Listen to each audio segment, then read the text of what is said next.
Welcome to our webinar, BizLaunch webinar today on need a security clearance.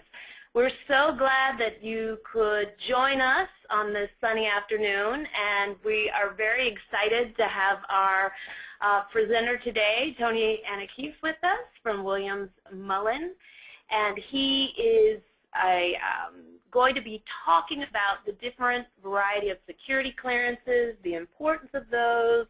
Are you clearable? Are you cleared? Going through a lot of great information, and so we're really looking forward to hearing more from him today. Well, before we begin, there's just some logistical things that we want to talk about.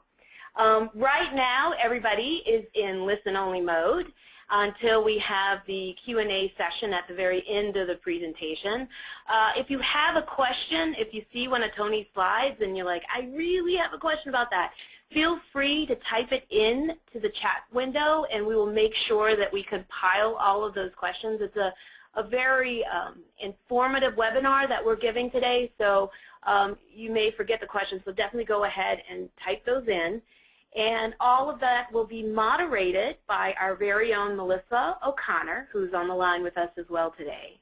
We will be recording today's presentation, so if you're unable to stay for the entire one, no worries. We will have it available up on our website under our resources by the end of this week. And if you have additional questions regarding government contracting, feel free to contact us for an appointment. We have counselors here that are all government contractors, and we can continue on with the dialogue. Like we like to say, we never go away. We're always there for you to make sure that you have the information you need to have your business up and running successfully.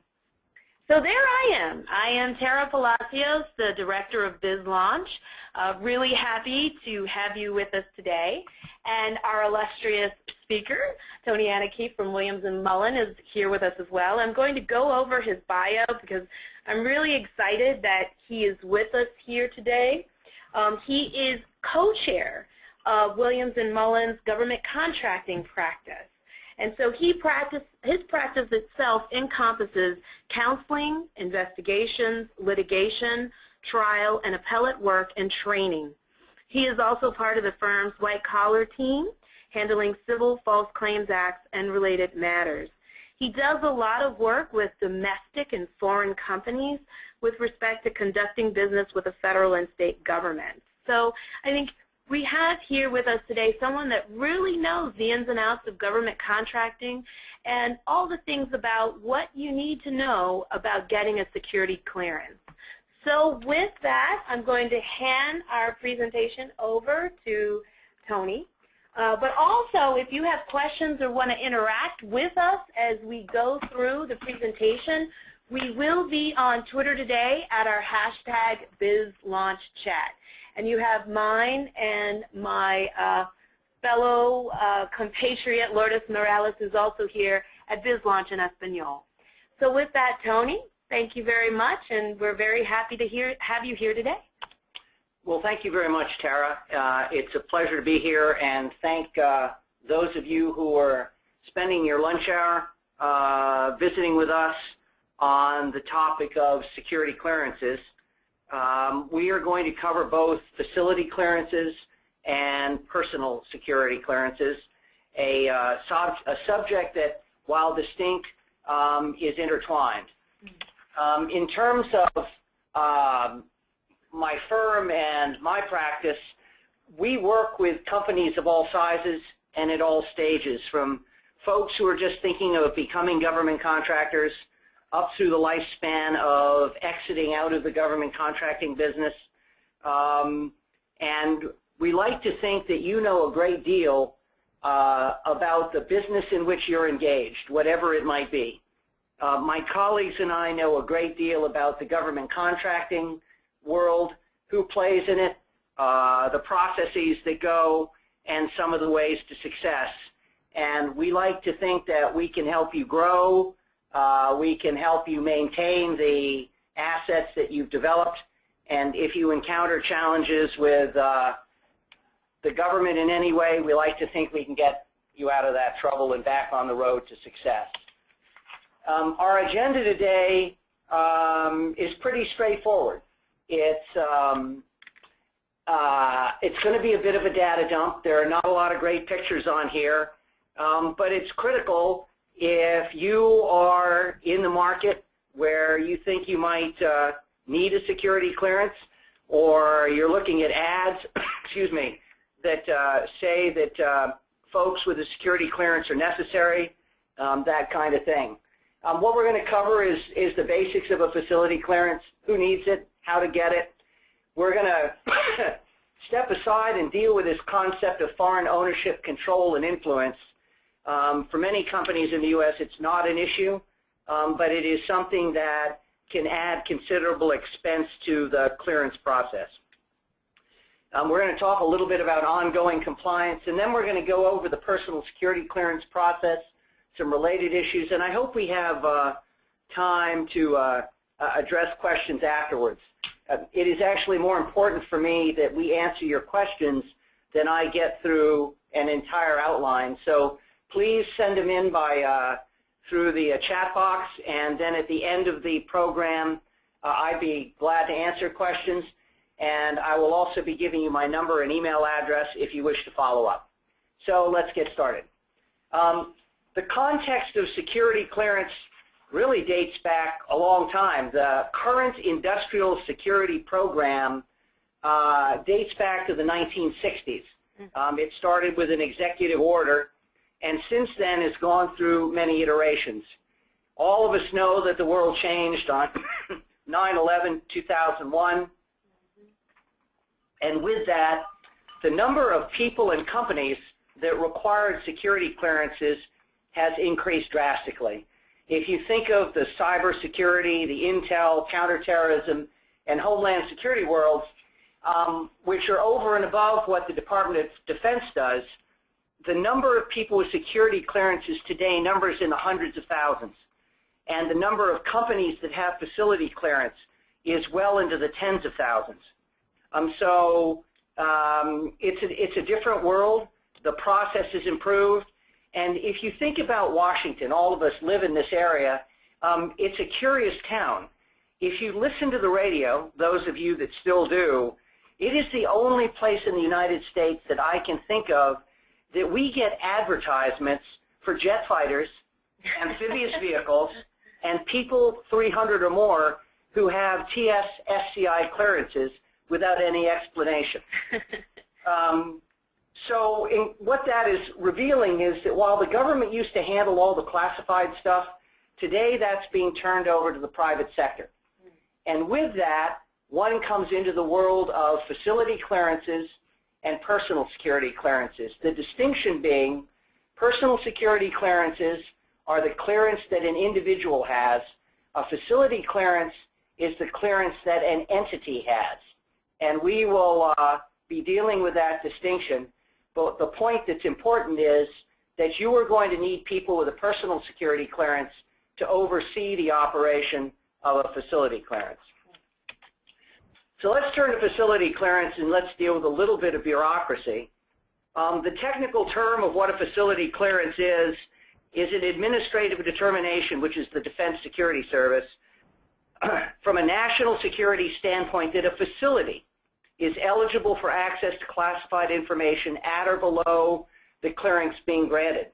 So what's a facility? It pretty much can be anywhere. It can be your basement. It can be a plant, a laboratory, a college, wherever it is that somebody is going to work, where there is going to be a need for access to classified information. So if you get a contract and the contract requires somebody to have access to classified information, the place where you work is going to have to get a facility clearance even if you don't store anything there. If you're going to store something there, that is called a safeguarding clearance, and that requires some additional steps. In terms of clearance levels, and we'll go over this more in detail under the personal security clearance, there are only three. There are the levels of confidential, secret, and top secret. And then there are these things called SCI or SAP, that deals with secured compartmented information or special access programs. Those are not separate clearance levels. They are access restrictions that are applied to, in the case of SCI, certain information, or in the case of SAP, a program that requires additional restrictions on who gains access to it. But the information contained in them will be confidential, secret, or top secret. As between a contractor and the government, and I might note here, the focus of today's talk is really on contractors doing business with the government. Within the government, there's a different process for getting a security clearance. You do it through your office and the like.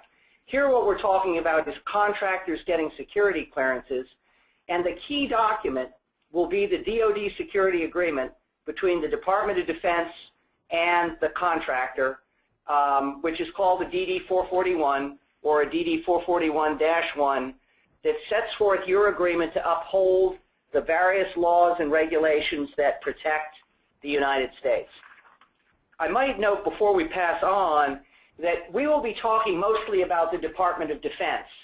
It is one of the 4 organizations that is allowed to have an industrial security program. In addition, the Department of Energy, the Nuclear Regulatory Commission, and the Director of National Intelligence are 3 other entities that are allowed to set up an ISP, an industrial security program. DOE and the Intel communities have programs that are essentially similar to this one, but since most folks deal with the Department of Defense as contractors, that's the one we're going to focus on. In addition, all the other agencies, including the Department of Homeland Security, which do not have authority to set up their own industrial security programs, have an agreement with the Department of Defense to run their industrial security program for them. So, who can get a SCL? Everybody would like them. We'd all like to get access to classified contracts and the like. And so we'd say, well, can I go get one? And the fact is that facility clearance require access to classified information. You can't ask for one. You can't plead for one. If you don't have one, one of the ways to go get one is to affiliate with a company that has one, get some of your people cleared, get on the inside, and then you'll have people with clearances, and we'll talk about that later, and you may be able to get a facility clearance as a subcontractor to a prime that has one. In order to obtain a facility clearance, you either need to be an offeror on a government procurement, or you need to be a prime contractor or a subcontractor performing on a government contract. And the bid or the potential subcontract has to require that you need access to classified information. And the way you're going to know whether a contract requires access to classified information is the RFP excuse me, will contain a clause in it, usually also an appendix with a DD 245, which will set forth the level of classified information that will be needed. Some of those will be white world contracts, i.e. open to the public, that will say that it will be necessary to get a secret or top secret clearance in order to perform some of the work. That alerts you that it'll be necessary to be cleared on the day you begin the process. There are other contracts that are in the black world. They are classified from the word go, and the RFP for them stays in the classified world. That's called a classified acquisition as opposed to a classified contract. The catch-22, of course, is that if you don't have a facility clearance and you don't have a personnel security clearance, one, you will never know about a classified acquisition. But the other thing is, you may not be able ever to bid on a classified contract because you won't be able to get the security clearance in time to perform. And that's called the catch-22. There are some that have sufficiently long lead times, the offering period, that you can begin the process when you advise the government that you are going to bid on something. You may be able to get an interim personal security clearance, and you might, but probably not, get the FCL in time to perform, which is the challenge that companies face when they're new and trying to get into the market. So one of the ways that you can do it is getting seconded as a is trying to become a subcontractor to a prime contractor.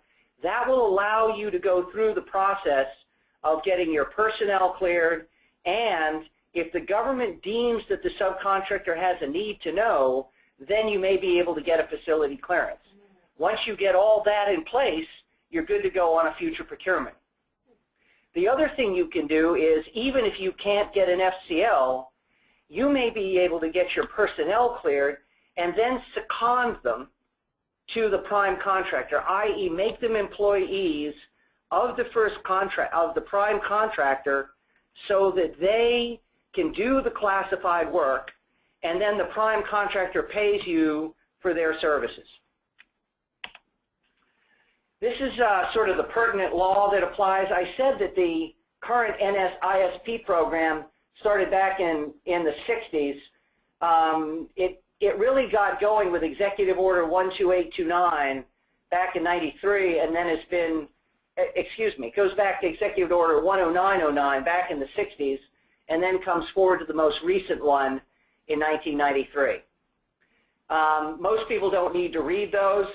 The National Industrial Security Program is implemented by what's called a NISPOM. It's a DoD regulation, and if you go to www.dss.mil or you Google NISPOM, you will find a copy of it. This is the Bible by which the entire program in DoD operates. It's something that somebody in your company will need to know intimately, and your facility security officer, a person that we'll talk about in a bit, is going to have to know well. The Industrial Security Regulation is a DoD reg that sets out uniform rules that apply to this program on how you maintain security. The FAR, Federal Acquisition, Subpart 4.4, is the relatively short provision reflected in 52.204-2 that sets forth the security requirements. There's not much there. It says you're going to have to sign a DD 441, and you're going to have to go along with all the other regulations. Of those, the NISPOM is by far the most critical. So let's start with the process. The first thing you need is a requirement. As I said, you can't ask for one of these things. And the requirements reflected in the DD 254, which we talked about, and the fact that your contract will have FAR Clause 52204. If that's not there, there isn't going to be a need for anything having to do with classified information, at least at the outset. It's conceivable that a contract could be modified and added. The second thing you need is sponsorship. If you are a prime contractor, you are going to need a government agency sponsor, and that's going to be one of the agencies that we talked about, DoD, the Department of Energy, Director of National Intelligence, or the Nuclear Regulatory Commission. Other than that, you could also have a prime as a sponsor, or you could have a lower tier subcontractor as a sponsor. You always go to the tier up from wherever you are to gain a sponsor, and they are going to be the persons, and they're either their facility FSO or the government security officer is going to be the person with whom you interact in order to get the security clearance that you're looking for. The whole process is administered by the DSS Facility Clearance Branch. They do the initial processing, and what happens is the sponsor sends a letter to the DSS, and it says that this company requires a facility clearance, and please start the process. When they receive that, the DSS Facility Clearance Branch is going to send you a facility clearance welcome package, kind of like, you know, the neighborhood watch thing you get. Mm-hmm. It's not wrapped up in a bow or anything. It's a PDF document. It says all the things that you are going to have to do in order to go through the process and succeed. The other thing DSS is going to do is it's going to assign an industrial security representative to your company. And that is an important person. That is the person that is going to walk you through the process, one, and two, assuming you get a clearance, that is the person with whom you will interact on an ongoing basis in future years to ensure that you are in compliance with the program. So to move back to the beginning, you'll get an application package. You need to go fill it out, you know, your company, its company's history, all the papers you're going to have to gather. You'll have already registered probably on SAMS to get your Dun & Bradstreet number. There's one additional step. You go get a cage code. That is the way that the government tracks all people who have security clearances. You're going to download a NISPOM. You are going to have to figure out who in your company are going to have to get facility clearances. I can guarantee you that it will involve at least two people, the facility security officer and a key person, key management person, usually the senior person in your company if you're small. This is where the IS representative becomes important, because he or she can help you establish who needs to get a security clearance and who can be excluded. You go through that process, you get your fingerprint cards, and you fill out the SF-328, which is the certificate regarding foreign interests. We're going to talk about the 328 in a minute or two. It is the process by which the DSS assesses whether there are any foreign owners, anybody who controls or influences you. And lots of companies based in the U.S. say, oh, that couldn't cover me. Well, it turns out you have a consultancy in Saudi Arabia. Or it turns out that you were married to somebody who has relatives who live overseas. Or it turns out that you have been granted a loan by a non-U.S. bank. So if you start to think of all the ways that the DSS could think the bad guys are going to try and get the upper hand on your company, the FOCI concern is something that needs to be dealt with. The other thing that's changed is that everything is now done by e-filing. I've had the privilege of watching people do e-filing, but as a lawyer, I've never had to go through the process. One thing we often find is it's easier to print the materials off and fill them out in hand and then submit them. The other thing you're going to do is submit a lot of PDF documents that goes through the process. And we'll, of course, talk about personal security clearances in a minute. So we're now going to move on to the ISR visit. You're going to have filled out everything, and the IS representative is going to say he or she is going to come visit your office. It is absolutely essential that you have all your documents together at the time he or she comes to visit. These folks cover vast amounts of territory. They are understaffed, and for the most part, they know their jobs. They are not particularly creative people, and if you don't help them do their job, you will fall to the back of the line. He will have to make a new appointment, and your process will slip a long way back. DSS's solution is if you are not timely, they simply drop you and say start again. So you're going to have to gather things like articles of incorporation, tax ID numbers. If you've ever filed a 10K report, that's probably for bigger companies than you.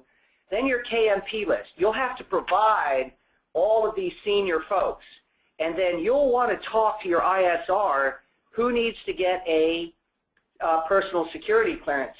I cannot emphasize enough the importance of starting that process immediately. Because if a facility clearance doesn't have a cleared KMP, it's not going to get its facility clearance. People can get an interim personal clearance faster than you can get an FCL, but this is something that you are going to have to start quickly. And you'll have to determine if there are members in management who you want to exclude through a board resolution, which is something possible to do. That is a critical dialogue that you have. You'll need to explain your business and what you're doing, all the sort of details that you can imagine about a business. You'll have to prove the U.S. citizenship of FSO and others. This goes back to your 328. You'll need to get fingerprint cards, which I didn't mention here but was earlier. And the other thing that's going to occur at your IS visit depends on whether you were seeking simply an access clearance, i.e. people in the company are going to have access somewhere, maybe on a Navy base or at DoD, to classified information, or whether you're going to be expected to safeguard information at your facility. If you're going to have to store materials at your facility, it is going to be important for you to work with the IS representative to make sure that your facility is adequate. If you're at the confidential and secret level, that's pretty easy. You can do it, get a GSA safe. Once you get into the top secret area, the requirements that you need to satisfy are considerably greater. And if you're going to get into an SAP or SCI program, things are different. If by chance that you are operating or have the opportunity to work on a program that is above the clearance level of your industrial security representative, what you do is you contact the special access program folks at DSS, tell them your situation, and they will advise you of the process that you will need to go through to get that clearance. So this is sort of redundant, but the program itself is made up of the NISPOM, which is, I don't know, 500 pages of the minimum requirements for cleared contractors. If you get SCI or SAP, they'll add additional things. The ISR is DoD's guidance. They're going to talk about storage and non-storage requirements. And depending on the program, you may be required to do all sorts of other things. If you're storing SCI, the odds are is you'll have to create something called a SCIF, which is a secured compartmented information facility. That may require you to put special devices on the window, cover the blinds, build an interior office, have certain kinds of monitors, and the like. Those are fairly sophisticated programs, and the folks that are getting into them usually have been in the program and are not involved in this kind of an introductory program.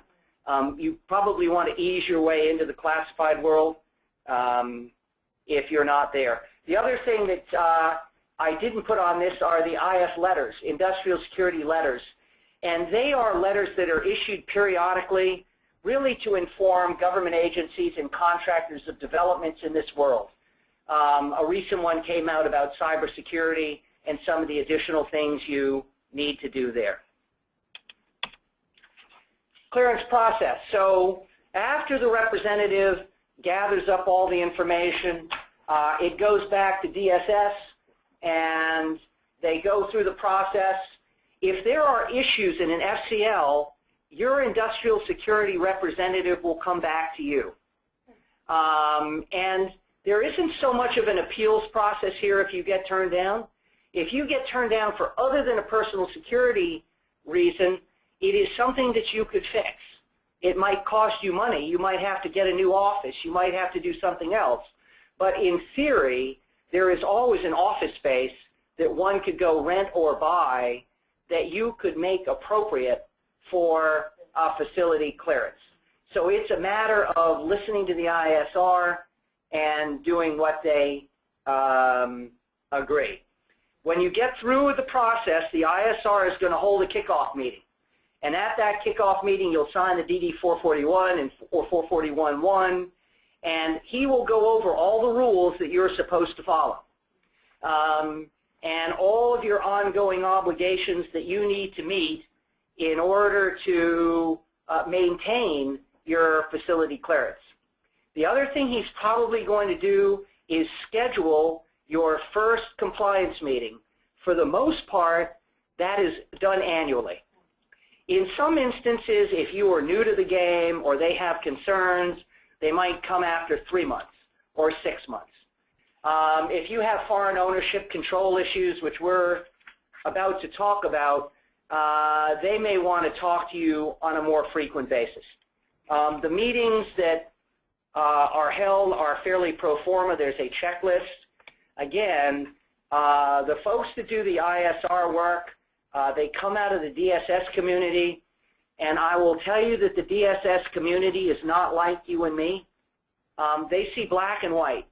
The color gray is not something that they see.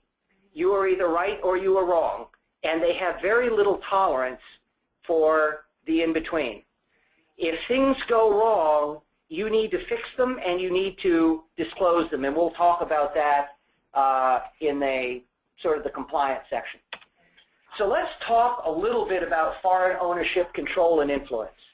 I don't know if anybody on the phone has to deal with it, but as companies grow, they find that they may have a situation where it needs to be addressed.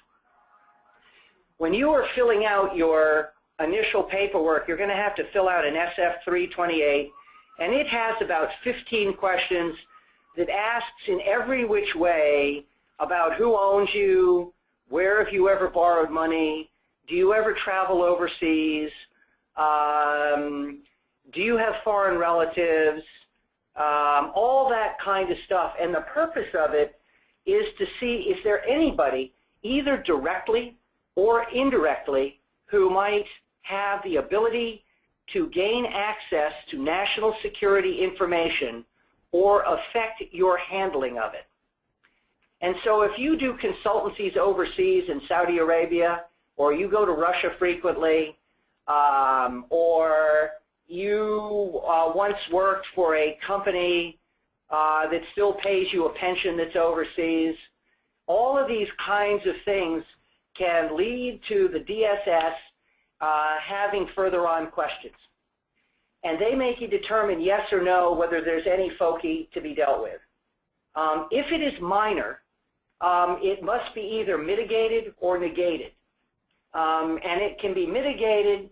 That is usually what is done if it's a minor issue.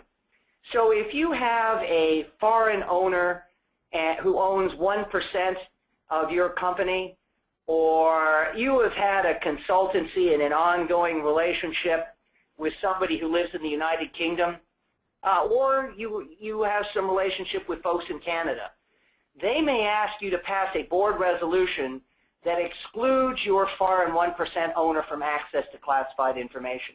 And this would be like any of your KMP people that you don't want to have access to classified information. Same type of exclusion.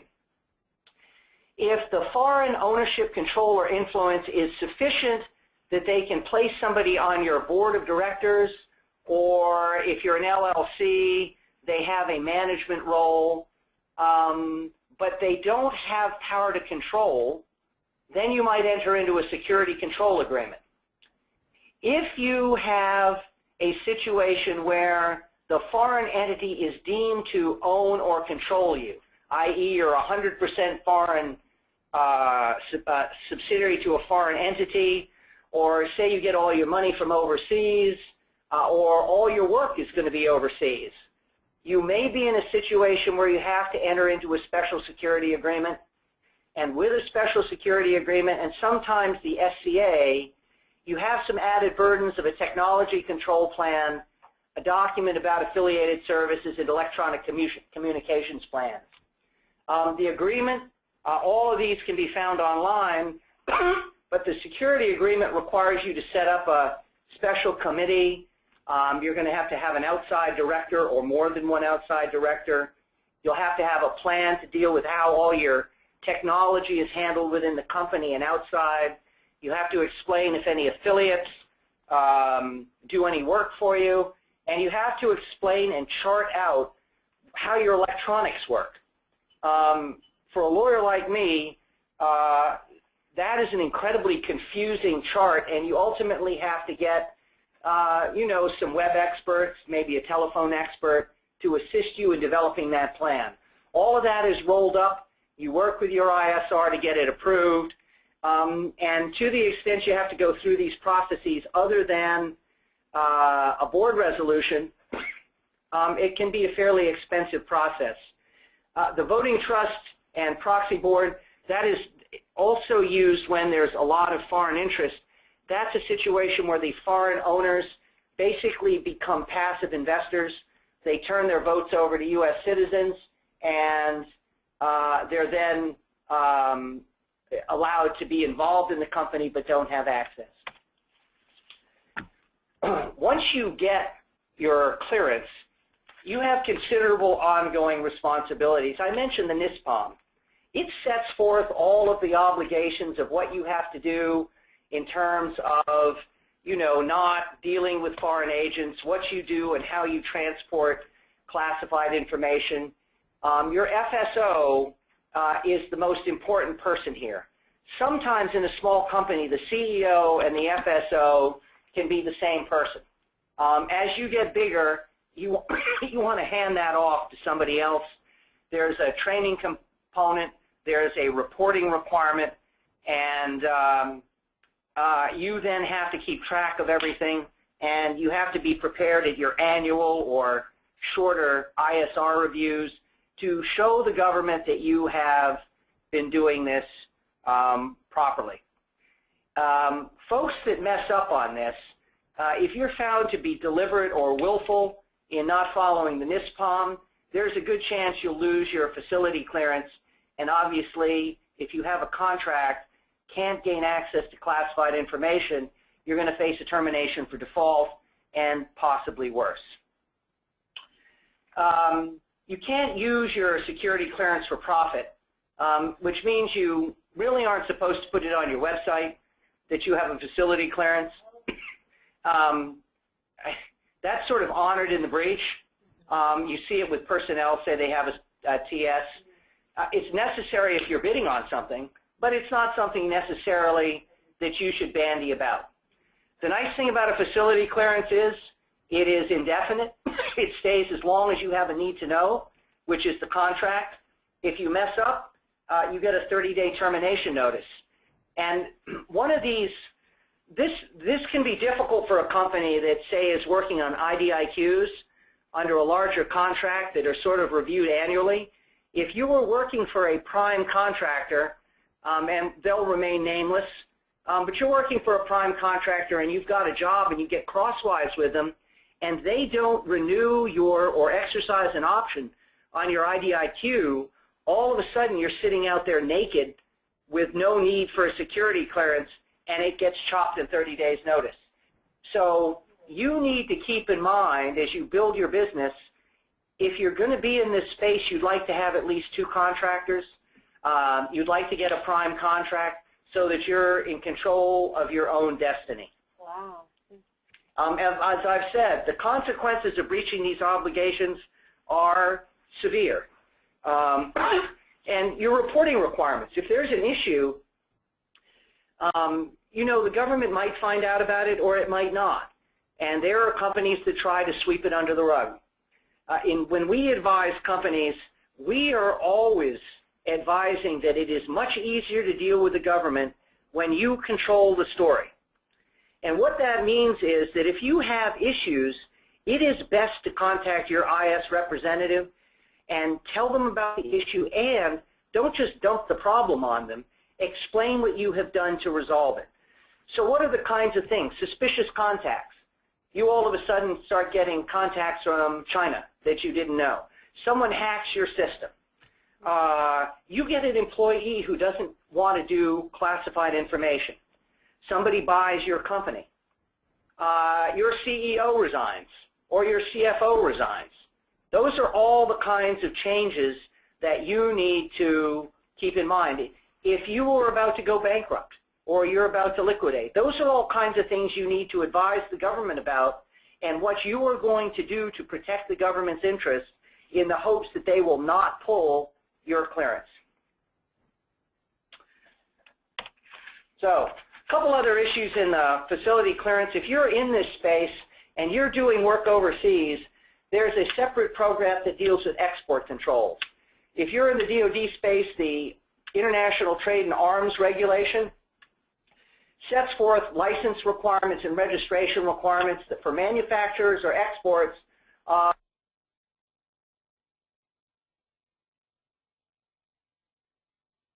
DoD person. The EAR, the Export Administration Regulation, sets forth the rules that are applied to dual-use items. If you're in this space, the contract probably will mention it. It deals with the kind of programs you'll need to set up in your company to protect this from disclosure to foreign persons. And by foreign persons or countries, it is not necessary to send something outside the borders of the United States to have an export. If you hire a non-U.S. person and you tell them or show them something that is controlled, you have just engaged in an export that could be sanctionable. The CFIUS program deals with foreign companies coming to buy companies that I expect are bigger than yours. So let's talk about the personal security clearance. That is the other half. There is an equally bureaucratic definition, but it's the same sort of determination by an adjudicator that an individual is eligible from a security standpoint under national security standards for access to classified information. Again, it's not something you can ask for. It is something that you must have a need for in order to get. It is important to note that it is a privilege, not a right, to have a security clearance. And what that means is that if you lose it, your rights are only to assess whether you were afforded due process, not a substantive right to challenge the merits of the decision. So in order to perform a classified contract, you'll need to get a PCL to perform your duties. And in order to do that, you're going to need a sponsor. And that is either your company or another company or the government, depending on the nature. There are 3 levels of security clearance: confidential, secret, and top secret, and that will be determined by the nature of the material to which you will be seeking access. I mentioned the concept of SCI and SAP before. People keep saying, oh, can I get an SCI clearance? One does not get an SCI clearance or an SAP clearance. One gets cleared to a confidential, secret, or top secret. And then if the information to which you are going to need access is in an SCI program, then there a determination based upon a request from an approved person, a determination will be made whether you are eligible to have access to that. And if you think of some of these open-spaced offices that have cubicles, and you look down on it from the top, you'll see all these rabbit warren of offices. And the theory of an SCI is everybody gets to look at the information in that little cubicle, but may not talk or speak to anybody else about what they're doing. Oh. So you could imagine 10 different lab assistants all working on the same program, but technically being under different SCIs and not able to collaborate. Oh. If it were an SAP, you wouldn't be allowed to know that the building or office exists. And then by getting read into that program, you're allowed to do it. And then depending on the access that's required, in addition to going through this kind of clearance, there are additional things that they may ask of you. The initial stage is that somebody needs you to do classified work, and the FSO for your company or another company submits a clearance request to the JPAS system. This is a computerized system that tracks all of the security clearances in the United States and their status. You will be asked to complete an electronic questionnaire that is the SF-86. I encourage you to print off a copy in hard copy and fill it out so that you're not doing it for the first time electronically. This document is basically telling your life story to the government of all the jobs you've had back 10 years, all the places you've lived, and all sorts of people that you've known. It is the basis on which the government goes out. Hello? Hello? Are we still on? Yep. Okay. It is the basis on which the government goes out and conducts the initial investigations, and then for top secret, the more thorough investigation of your background. Once that's complete, the FSO submits the signature pages and electronic electronic fingerprints, and it goes to the DSS, to the Program Security Management Office. They review all industrial security packages for completeness and a pre-clearance investigation. That is a quick and dirty look at your application. If you do not have any issues, you may be able to be issued an interim clearance in 5 days. And that will allow you access to the information that you need in order to do your work. If you're seeking a top secret clearance, that process can stretch out from 5 days to a couple months. So it may not be as quick. What they're looking at are 13 factors that, that they consider to be indicators of potential problems. And that is your allegiance to the U.S., foreign influence, foreign preference, do you carry a foreign preference, sexual behavior, not in what you are, but whether you're promiscuous and might be blackmailed. Personal conduct, do you tell the truth? Financial considerations, alcohol and drug consumption, psychological conditions, mental and personality or disorders, criminal conduct, handling protected information, your outside activities, and use of information technology systems. They look at all those criteria and they make an evaluation based on 10 other criteria that are applied to them, and assuming everything's fine, you go through. The most recent, or the biggest reasons why things get held up for further investigation are financial problems. Long overdue credit cards, emotional issues, stability, recent divorces and breakup that are nasty, foreign preference, do you hold 2 passports, criminal conduct, and drugs. Mitigation is always possible. To the extent that the conduct of concern recedes further into the past, the better chance is that it will be overlooked. So it goes on here, the investigative service, the OPM does sort of a quick background check. This is the national agency check with law and credit to see if your bank accounts are okay, see any arrest warrants. That takes about 30 days. The other two deal with more of the top secret level clearances, and you can see that they can stretch out for a long time. What they are doing is a deep dive into the past 7 to 10 years of your life. And when I explain that, on your SF-86, you're going to list everywhere you've lived, everywhere you've worked, and everywhere you've traveled. And they're going to ask you to list 2 or 3 people at each one of those locations. And they will go interview those folks, and they will ask those people if they have other people that they know that will know you. And they will go interview those folks. So it's a lot of work. And one of the big bugaboos that they have is that when you list your other addresses, if you put the wrong zip code down, the request will go to the wrong FBI or DoD office, and it will hold things up. If you have relatives who live overseas, or if you have lived overseas, the process gets dragged out considerably. I'm not going to say that all these people are the brightest bulbs. The second time I was going through one of my re-ups, I did my interview with the FBI. They told me they were going to come through my neighborhood.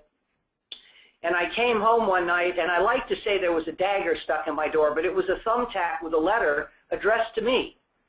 And it was asking me to inform the FBI if I knew anything about me as someone else who lived in the house, and would I tell him anything bad. Anyway, the FBI agent and I had a good laugh about it, and he said, yeah, it was one of the young kids that took it around and obviously couldn't read. You also will go through an interview.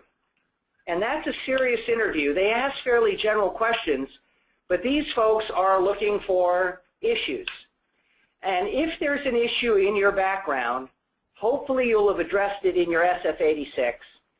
But the single biggest reason that people get rejected for personal clearances is not the substantive problem, it is that they lied about it.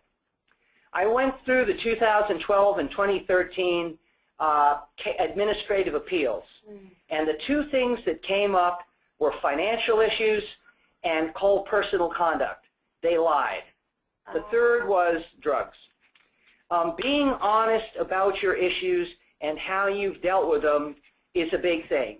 If you just got out of prison, you're not going to get a security clearance because you won't have had enough time.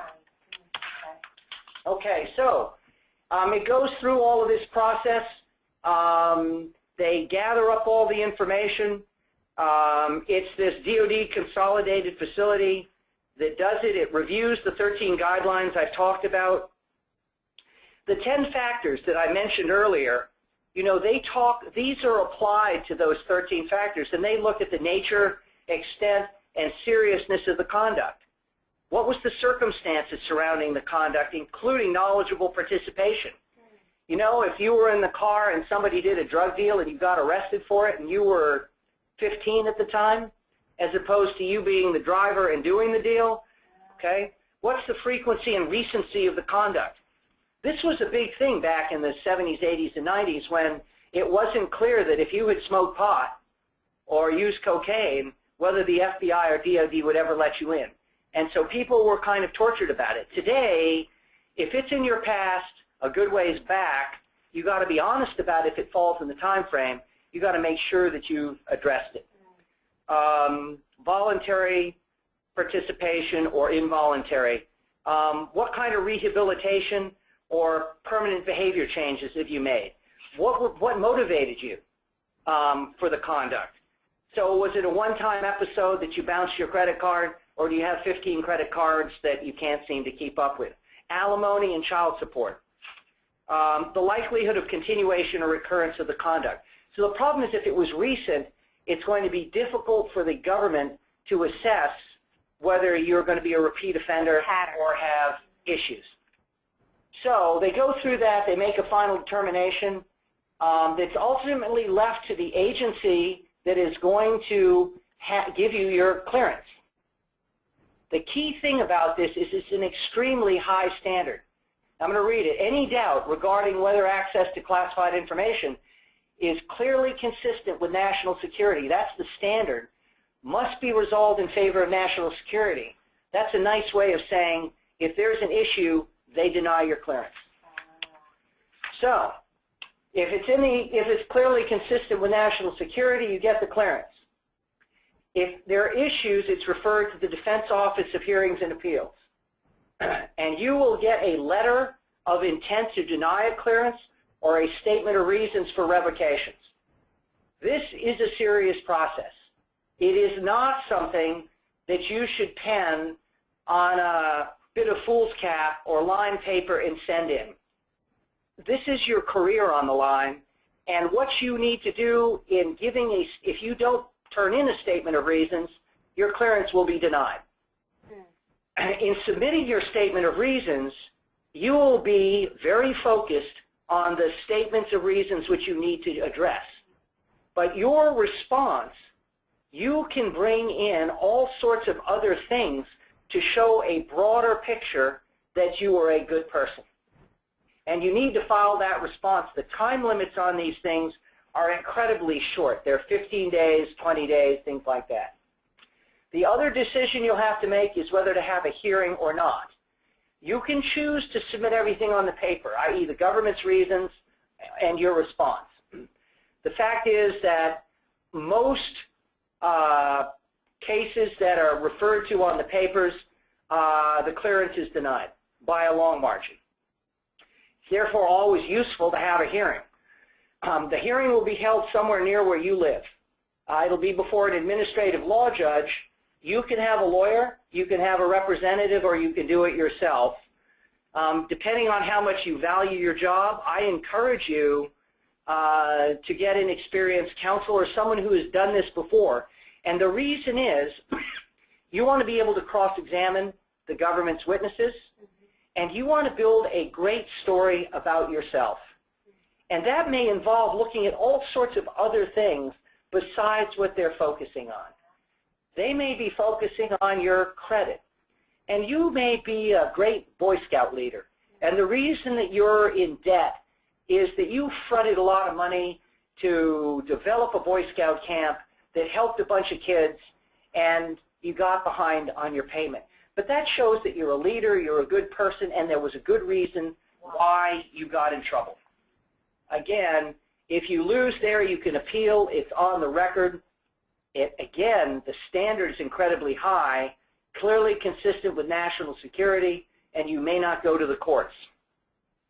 In reviewing the decisions for 2012 and 13, by far the largest criteria that people got denied was financial issues, and that dealt with credit cards, the failure to pay alimony, the failure to pay child support. The second was foreign influence. You had a foreign passport, or you used to live abroad and worked for a foreign government. The third is personal conduct, and that actually was close to second. People who lie, that is an immediate, recent event of bad conduct and is grounds for folks being turned down. And then drugs and alcohol issues that haven't been resolved. It's not a joking process, it's serious. I hope that no one here who gets a security clearance is ever faced with having to deal with this.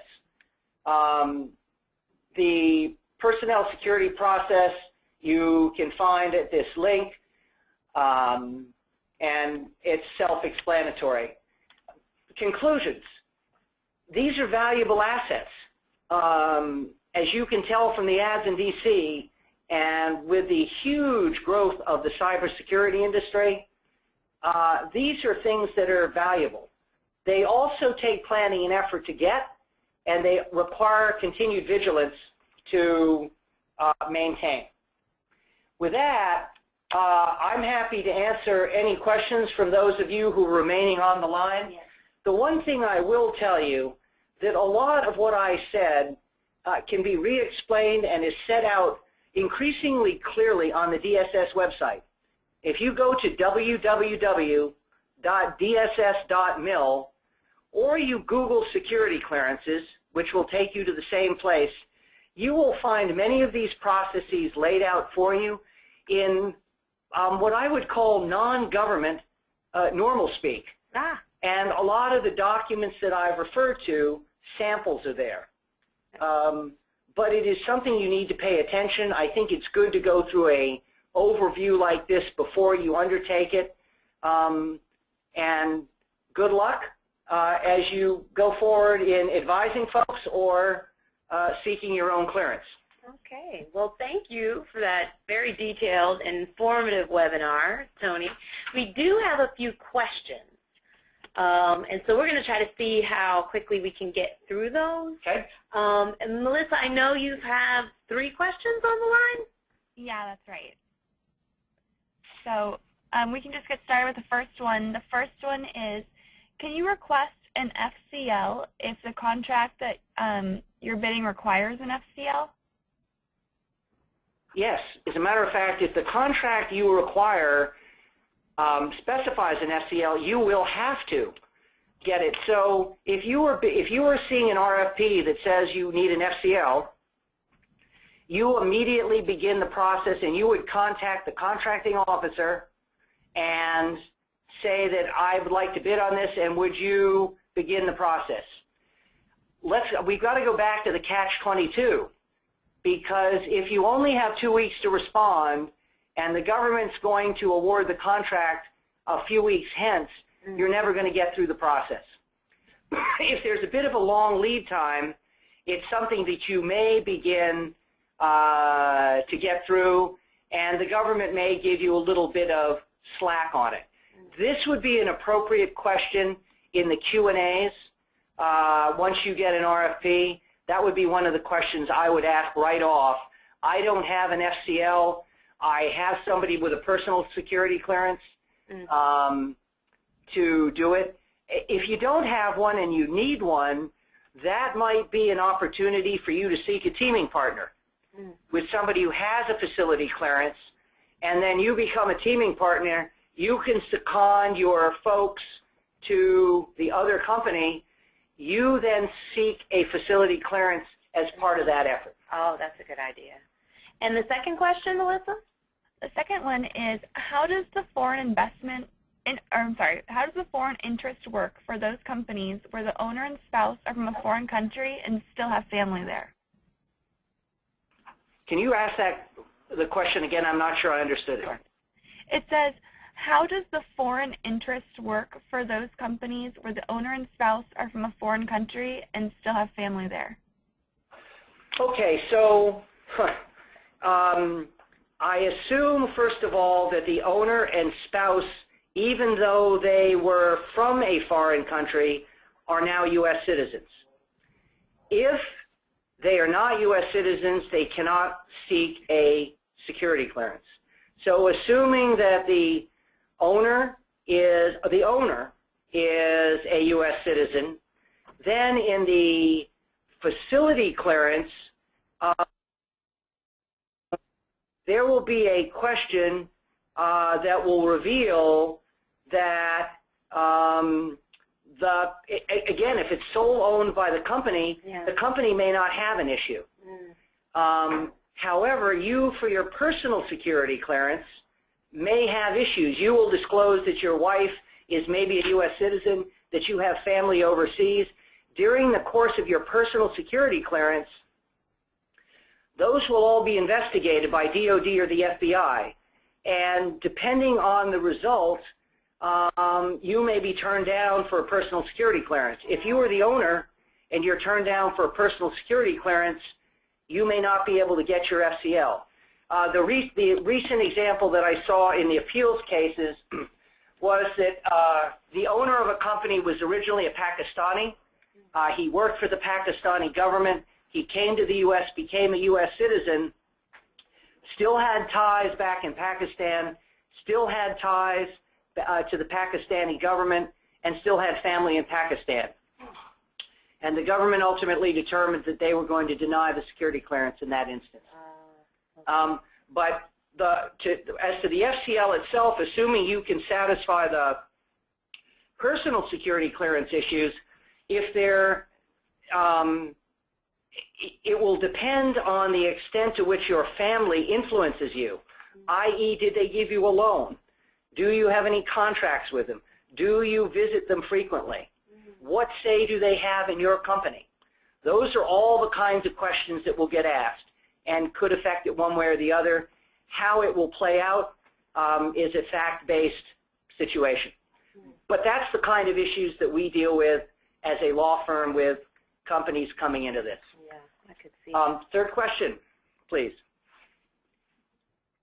Okay, the third question is a little detailed, so just try to follow along here. I started my own company last year. My personal TS-SCI clearance is in adjudication, and I'm not currently working in a TS-SCI billet. Therefore, a sponsor is required to complete my clearance adjudication. What should I do to get a facility clearance and complete the process for my personal security clearance? You've got to find a company to work for. Period. Because you can't do it. And so, by the way, your TS-SCI adjudication is on hold. That's where it is. It's probably placed in an inactive status. If you are not, so you could bid on a contract that requires it if you have enough time, and you could use that as the basis for activating your TS clearance. You could go to work for a company that would allow you to use that. If you started a company last year, I don't know why you would start off as a TS-SCI unless you're in a fairly sophisticated area. And so if you were a fairly, if your specialty is fairly sophisticated, engineering, cyber, somewhere like that, my guess is that there is a company or a government agency that might need your talents. And I would reach out to them and see if you can convince somebody to be your sponsor, if only on a short-term contract.